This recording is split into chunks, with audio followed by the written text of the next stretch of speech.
El pasado 26 de junio, en la sede central de Ferrotall, situada en Monforte del Cid, Alicante, se celebró un taller práctico de mecanizado e inteligencia artificial, donde la innovación cobró vida.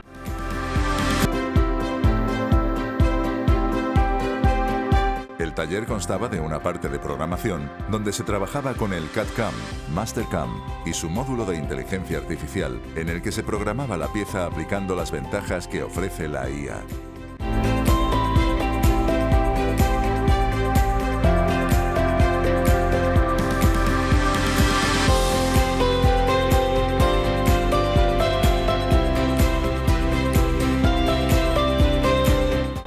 Parte de mecanizado a pie de máquina, donde se pudo ver in situ el mecanizado de la pieza desarrollada en un centro de mecanizado 3 ejes vertical Burcon, modelo VL85.